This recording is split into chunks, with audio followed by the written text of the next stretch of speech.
Hare Krishna. So the question is, what is karma and what is the relation between karma and reincarnation? Very practical and very interesting question. So in the previous videos, you would see that we discussed that we are not this body and that we are a spirit soul. Let us build on that concept in this video. So when we say that we are spirit soul and we are not this gross or subtle covering, first and foremost, this spirit soul is part and parcel of Krishna. It is eternal, so it never dies. We as spirit souls accept different bodies. This is the concept of reincarnation. When the soul accepts a body, that is called as birth. When the soul lives in that body, it's called as life or existence. And when the soul quits that body, it's called as death. Now, before birth and after death, you find that the body might, cease to exist, but the soul always exists. The body might be lost with time because before birth, that body wasn't there. It was created. And then after death, it's burnt. So it no longer exists. It's burnt to ashes.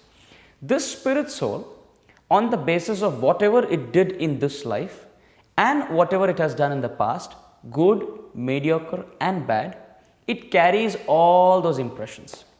And because this world is a perfect world with proper justice given by the Supreme Lord, everyone suffers and enjoys according to their good and bad activities. This is karma. Karma is oftentimes expressed like a boomerang. You throw the boomerang and it comes back to you. So if you give good, you get good. You give bad, you get bad. The people who are in physics might relate that to the third law of Newton, the laws of motion, where he says every action as equal. We don't say opposite, but we say equal reaction. So if you do good, you get good. You do bad, you get bad. So there are so many people who are being criminal. They're terrorizing people. If there's one life, isn't that really, it's not justice.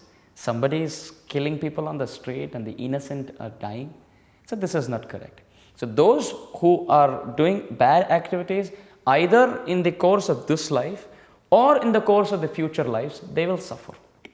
As soon as you do some good activity or bad activity, the seed is sown. Now with passing time and with passing activities, the seed sprouts, and when the fruit of the reaction is ready, it comes back to you.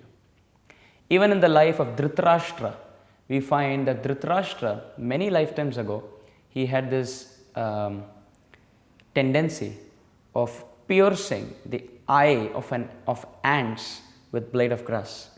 Till the time the eye used to hurt and the ants, bleeding.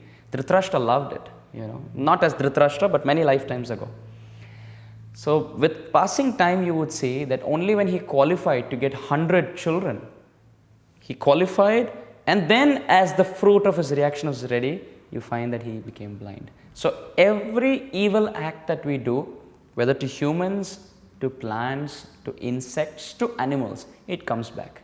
So this is karma. We have to be very careful of what we say, what we feel, and what we do. Now, the quick relation and the summary of this concept of reincarnation and karma, how do they work? Well, reincarnation works on karma.